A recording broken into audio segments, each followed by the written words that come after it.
is you're saying that the genocide for us as a species, as a black race, as the black man, is self-hate. I agree with that to a certain extent, but that's not the forefront of it, though. You know, like, it didn't start with that. No, you think that, you know, we come from a different type of culture. The culture we have right now, we didn't have that 600-700 years ago. We weren't like that. I agree with you. We had a different system of family. We had something totally different. So when that culture became interrupted and disrupted, and, you know, it came here, now we adopted potentially European culture and try to kind of come up with our own identity. That's not self-hate. Like you said earlier when we was talking. You said, could any other race endure what we endured and survive and be what we are today? But we got all the way down here to drop the ball, and look what's happening now. But it's not all self-hate though. Ignorance at this day and time is pure self-hate, because so fact we got the tools to educate ourselves, and we refuse to educate ourselves. That right there, I won't disagree with. Yeah, I won't disagree with that. So we let the media propaganda, we let the Snoop Dogg, or I can't say Snoop, Snoop forgive me. We let the Tupacs, we let the 2 Chainz, and all them educators. You know what I'm saying? But you know that what's my man name with the beard? Rick Ross. Rick Ross. We let them educate us. You know what I'm saying? The fake dope boy. Right. So what is our kids doing? They mimicked these rappers. So this is a part of genocide that we took on from them, and we carrying it on because they getting that dollar to get up there and say, I shot him and I killed him, blah, blah, blah. And then these brothers out here ain't getting the dollar, trying to be like them, and ain't carrying out the master plan. Okay, so let me give you this here. So you say that our young black men look up to these fake ass rappers for role models, right? Right. And that's part of the genocide. Okay. So they're looking up to these rappers, these individuals, or these fake people because maybe there wasn't a father in them. That kind of goes to the whole black. I didn't have a daddy growing up. I know a lot of cats didn't have a father growing up. So hear me out. So you have that going. That's like around the 80s, 70s, 90s. A lot of those cats are in jail, locked up. They dead. And some of it's because of self-hatred. But some of, like we was talking about Kwame the other day. We're not gonna touch on Kwame, but like we was talking about Kwame the other day. You feel like they set him up. You feel like they hung him out to dry. So if they did that to Kwame to get rid of this black man, why you don't think that they did that to the regular nigga in the hood or on the street? Yeah, it is. It is true all above what you're saying, but the ultimate responsibility comes down to us. And the ultimate responsibility, that's where I'm stopping the buck at instead of passing the buck. It's time out for saying the white man is the white man. I don't blame. I know. I feel you. I'm the same way. But we have moved a lot of times forward without even entertaining that thought. You know what I'm saying? We have moved in the worst conditions in our whole life as a people. We have moved when no other race in this world could have moved like we moved. So that's no excuse. But what is today, right now, we can't point no finger at no one but ourselves, because the simple fact is the miseducation, self-hatred, the religious aspect. We gotta be smart. Everybody carry an iPhone. How many people got iPhones? Man, you know what I'm saying? But you got the world at your fingertips, right on a little. I don't really see how you could possibly think that though. Like it's fully us, and that surprises me about you. You know what I'm saying? Like, true. And there's so many dynamics to why we're the way we are today. How can you say self-hate when, 200-300 years ago, if I had a family and I was a slave and I stood up to the slave master, he cut my nuts off. You'll castrate me. Yeah, but you cut my nuts off. I can't reproduce. That's destruction right there. Yeah, but so that's not like I won't disagree with you about the self-hate, because I see some of the shit that my people do and it disgusts me. And I feel like we do play a big part in it now. At this day and age now. But prior to that, no. That's it. Did you hear me? Cut my nuts off. Right? I agree with you, but all that stuff that happened, we gotta go back and then bottle it, all that stuff, own up to that stuff, and then we gotta analyze that stuff, and then we gotta see where we went wrong there. At one point we went wrong. Because at one point, like Kunta Kinte, you know what I'm saying? That was a Kunta Kinte in the tribe.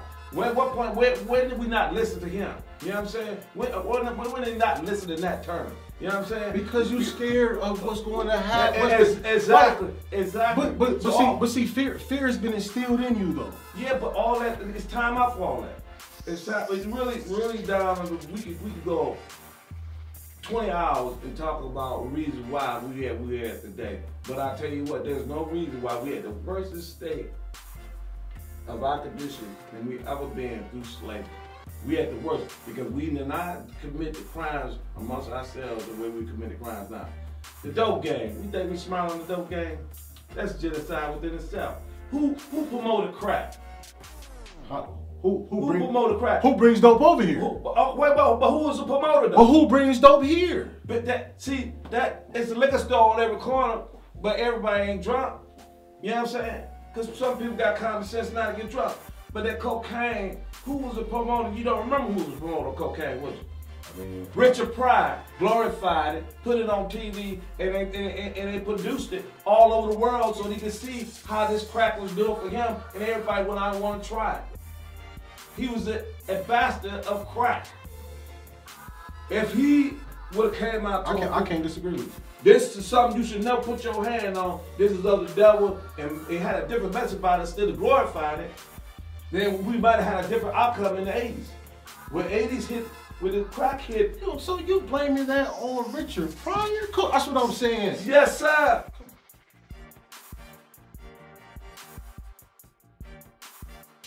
Although you have said that the white race is doomed and that they are a race of devils, do you make any distinction? Are there any good white people? For example, suppose I were to ask you whom you think is the best white man. Is there any such thing? I let the Bible answer that. He says, no, not one is good. Now, if I have understood your teachings correctly, you teach that all of the members of Islam are God, and that one among you is supreme, and that one is Allah. Now, have I understood you correctly? That's right. Now, you have on the other hand said that Allah has taught you that the devil is the white man, that yes. the white man is a doomed race. Yes. Am I correct there? Yes.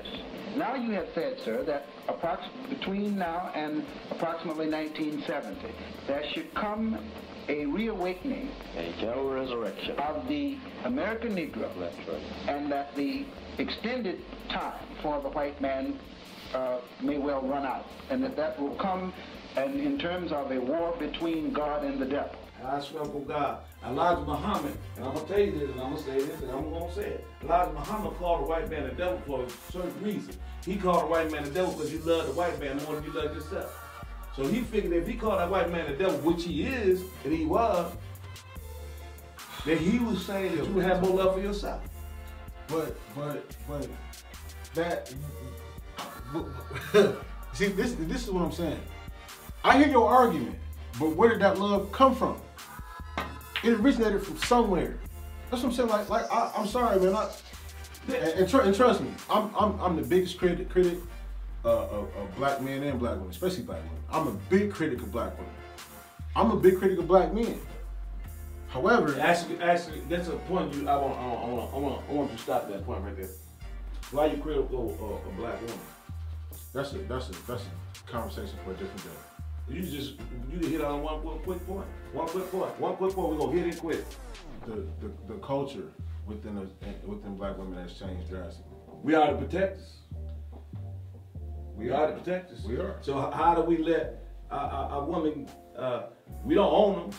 We don't control them. We don't. We are actually here to protect them. We actually here to protect God's image. So how do they get off the chain if we ain't off the chain? If we not treating them the way they supposed to be treated? Like I said, okay. I'll keep going back to that self-hatred. That's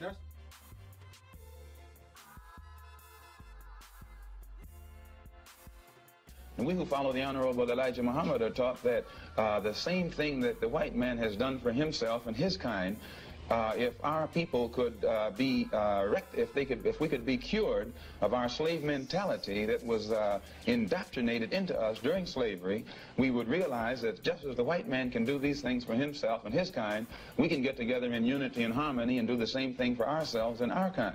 The white man has brainwashed the so-called Negro to the point of believing in white supremacy so much that today some Negroes think that they're not making progress or they don't have anything unless they're living in a white neighborhood, unless they have the white man's neighborhood, a seat in the white man's school, or a position on the white man's job, and they even have taken it so far they don't think they're successful in life unless they have a white woman as a wife. Now, this is where I will agree with you as far as the genocide. Being a black man and living in society and even dealing with black people, you see so many people who choose to accept the brainwashing, who choose not to educate themselves, who choose not to do any better, who choose not to see everything that we've struggled through to kind of promote them to want to do better. You don't see none of that. That's the genocide for me. But that genocide originates from the brainwashing that happened to get us over here. Yeah. So now what you're saying is correct, but I say this right off the bat. I'm gonna say this right off the bat, and I'm gonna tell you right off the bat. This here. Why I say the buck stop right here. How many multi-million-dollar churches we got in the city? How many churches on every corner in the city? You're right. Let's see. I mean, and what is the economic status of the city as far as us hiring ourselves, employing ourselves, and educating ourselves? You know what I'm saying? So now, if you could buy a church for $30 million, $40 million, we ain't got no shopping centers, we ain't got no grocery stores, we ain't got no gas stations. Okay, and why is that? Tell me what that is. Because the simple fact is that even the people who so-called could be our leaders, it's fleecing us. It's taken from us. Anywhere you cannot take a church and put a church in a place that is separate yourself from industry and replace industry. You understand what I'm saying? So tell me why you think that is, though. That is because, for one thing, education for one thing. That's the number one thing.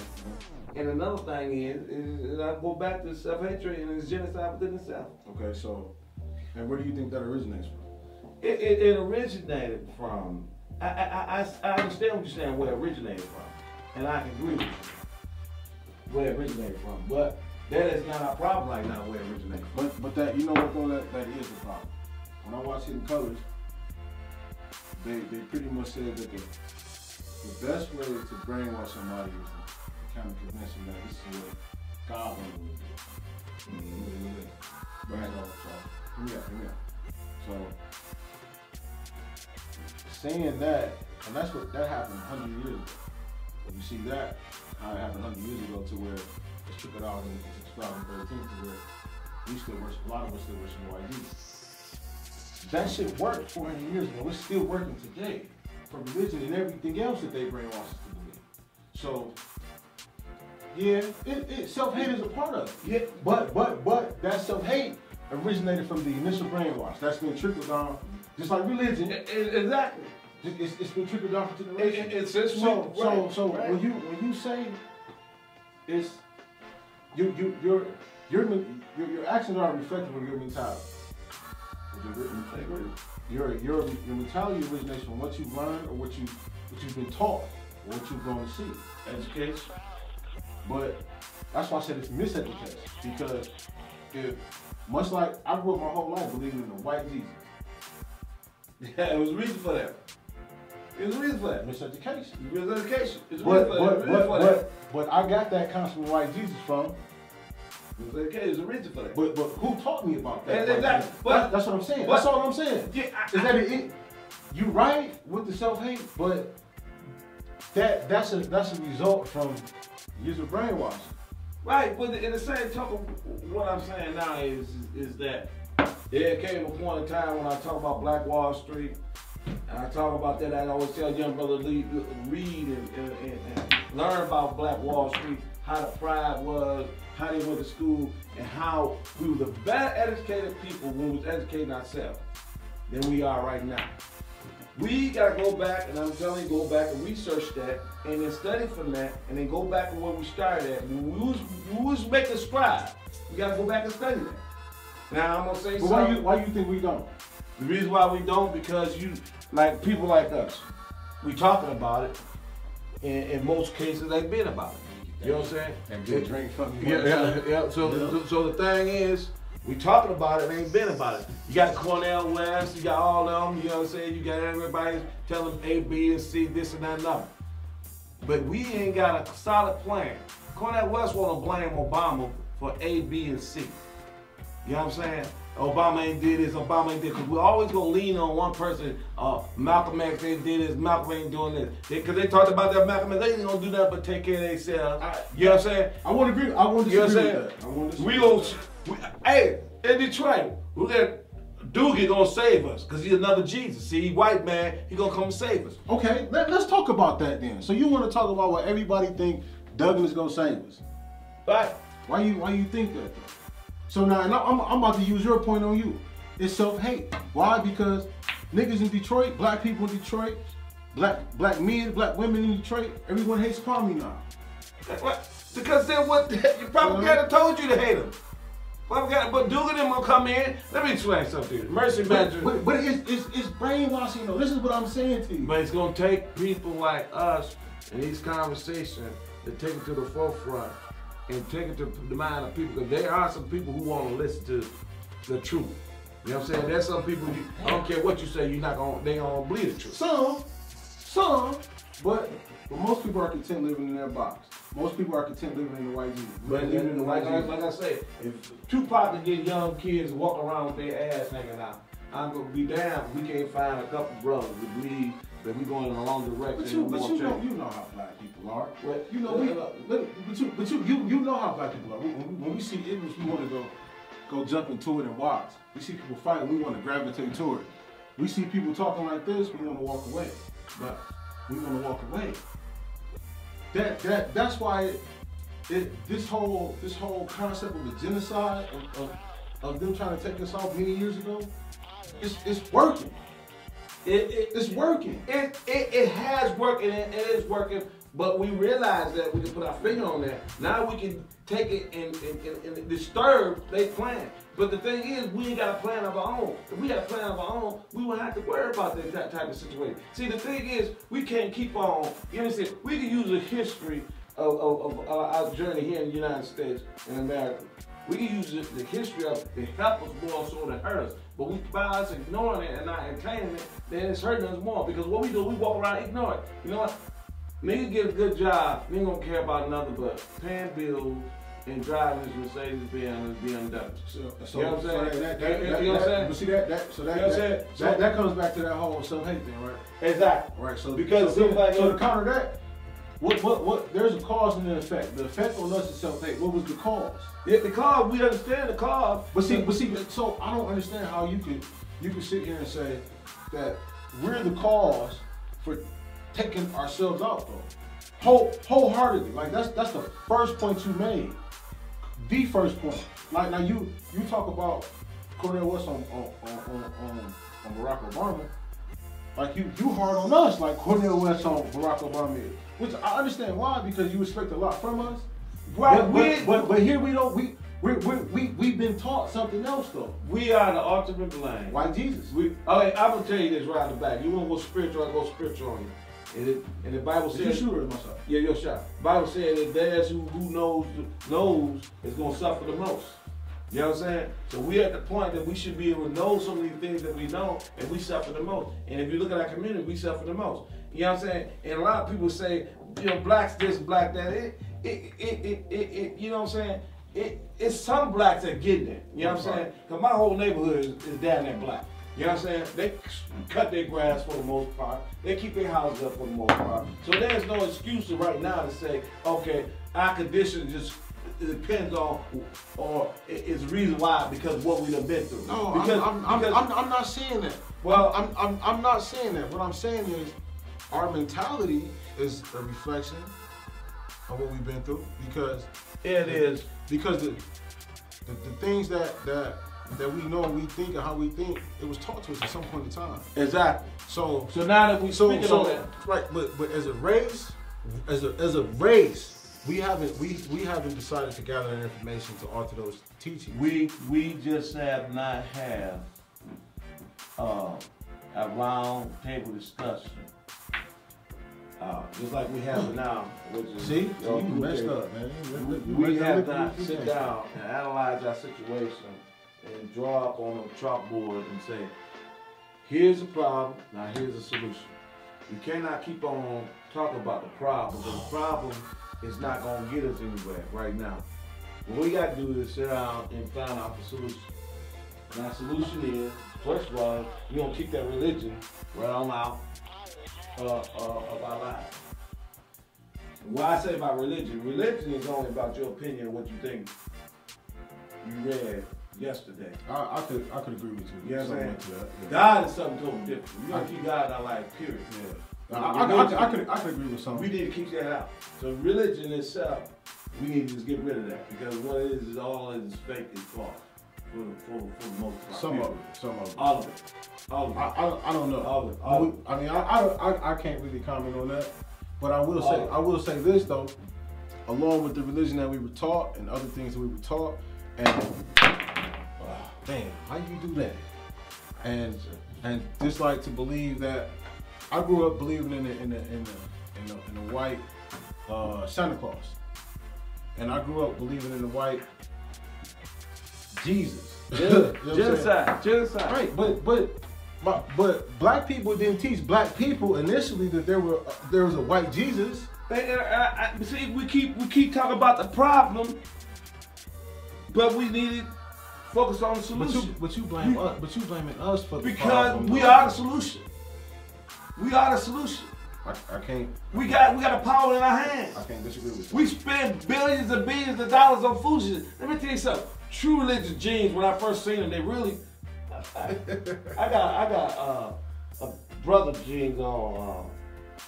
I ain't gonna say nothing about that, but I got some brother jeans on. And I swear for God that true religion started out with good thick jeans, nice stitches. Right. You know what I'm saying? So I said the niggas what it turned out to be. Bullshit. Cheap as hell. And you went out and you bought it just because it had a true religion patch on it. And you bought it anyway. I And mean, I'm talking about $200, $300 jeans that you walk around with your ass on, but you ain't gotta buy a book. You won't buy a book. You won't go pay for your education with that money. But you got those jeans on your ass and they selling them all over the place. And every time you turn around, every poor broke black brother got those fat jeans on. And that jeans don't mean jack to you, but you got them on. Now you become your own problem. But yeah, I got some, I think these jeans are $65. And I'm telling you, better style.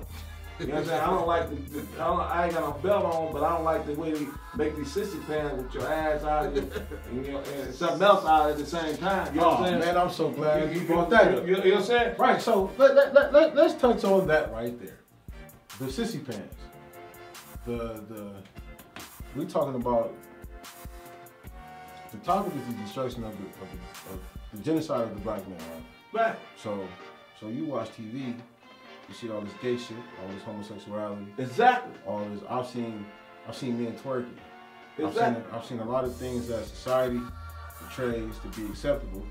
And Exactly. now it's people who look like me and you who are adopting that.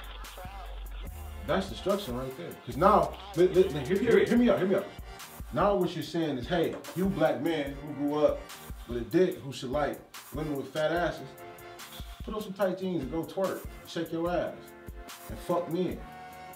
And we're gonna pull you away from mating with this black woman to produce another 2, 3, 4 black seeds. If that isn't genocide, I don't know what is. That is pure genocide. You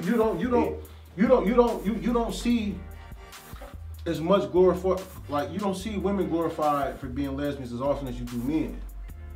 Or even when you watch shit like Family Guy, Little Bitty Baby, Stewie, gay as shit. So you a little boy, you growing up seeing this little white kid acting gay, you think it's okay. Well, I got the point. It's a point. I keep going back to the same thing, and I'm telling you, unless we rid our people of self-hatred, it's the only way we're going to get them out this cycle of destruction. If we take them out, if you love yourself, you care for yourself, go first of all, you'll take care of your family. Now, I got kids. I got kids. I don't pay child support. But you know what? I'd rather be in a position to pay child support than not to pay child support. You know what I'm saying? So within itself is a cycle, is a trickle-down cycle. You know what I'm saying? But when the trickle-down cycle really comes down to it, it's going to come down to the individual. Just like the gay stuff. Do you understand and know that under the Roman religion, and do unto Caesar as Caesar do, or do unto Caesar was due to Caesar, they was fags and I know that. You know I know that. You know what I'm know. saying? So I don't be know surprised that all of a sudden they popping it back up. You know what I'm saying? Right. Don't be surprised in the Christianity faith is being accepted because that's where it came from. Don't be surprised the Cathology they was doing little boys. Don't be surprised. But see, this is what I want you to see here though. This thing that you say that we need to we know what the problem is. We need to come up with a solution. We need to come up with a solution. But all they're doing is shooting missiles at us, one by one, of shit to accept. Because you allow it. We're taking so much on though. Because you want to be entertained and you allow it to happen. It's not even about entertainment though. This is what they're doing. They're taking away education. Hey, black man, go sell dope. Here goes some crack. Go fuck another black man. Go do this. Go kill. Go do all of this. And so we're enduring so much. Well, who initially, if I come over and slap you right now, you gonna let me slap you? No. Well, I said earlier. But if I give you, black man who came here with no identity of his own, or we brainwashed you, we took your identity away from you, and we're sending so many different things for you to try to figure out who you are, that's going to take you out. Because you don't know who you are. You don't know what's acceptable. Right, but it's that excuse is inside the game. Is it an excuse or is it real? It's real, but the simple fact of that you acknowledge it, that it exists, you know that it exists, so you're aware that it's happening. So in other words, I'm aware. Yeah, you're aware, but we gotta make everybody else aware. So when Tupac came out and you thought make everybody else aware. Yeah, you think that he was so cute, he was selling the idea to the kids and nobody had ever seen it. So now when you talk to the young crew, they say, oh, Tupac this, Tupac that. How in the hell did you get from Malcolm X to Tupac? How do we get that type of generation jump? You know what I'm saying? So the thing is we watch them to educate us instead of educating ourselves. And the reason why we believe in them, they shit better than our shit, because of self-hatred. No, because we were taught that 300 years ago, 400 years ago. Polo jeans versus Shine Shine. What? I won't disagree with that. I would not argue that point. But I'll say that it didn't originate with us. But it didn't come from us. But the bottom line is this is what I'm saying, brother, and this is why I say to any brother who listens to this, the power's in our hand now. You know what I'm saying? If you get out there and sell some dope, some crack, you can sell a bag of potato chips. A whole lot more people eat a bag of potato chips than smoke crack. That's real. Right? I can't. You know what I'm saying? So if your stupid ass out there selling crack, killing your people, you know what I'm saying, destroy your neighborhood, then you're a fool. Because the bottom line is you end up in jail, and the people end up on crack, and we ain't got shit. The bottom line. That's the bottom line. The bottom line is that we got the power now to turn this train around. So we're going the wrong motherfucking direction, train around. I can't. You know what? I can't. All the excuses we got, all the baggage that we got, we still got the power to turn this sucker around and go in another direction. You know what I'm saying? So it's no excuse right to this day, because we got so many things at our fingertips to stop killing ourselves. Look at the guns and everything. Man, I see the brother in the stove. He had his pistol on, had a little baby in his arm. Do I want to live in that type of society? Where I gotta walk around with my baby around? Well, if I did have a shootout, I survived, but my baby didn't. But you live in that type of society. No, I don't live in that type of society. You don't live in that type of community. but you do live in that type of society. My mental tell me to avoid all of that. My mental tell me you can't hang out there in the slums like you used to. You don't even. You know what I'm saying? My mind tell me you don't need to be in the slums. But my common sense, what I told you earlier, I said anything I tell you to separate you from your common sense, you need to walk out the door. Be done with it. And any brother walk and do something that separate him from his common sense. If you was real hustler and you really did the math, based on how much dope you sell and how much time you're gonna get, you better off working at McDonald's than you is selling dope. Hey. But you ain't no hustler though, because you ain't analyzing. We agree. You know what I'm saying?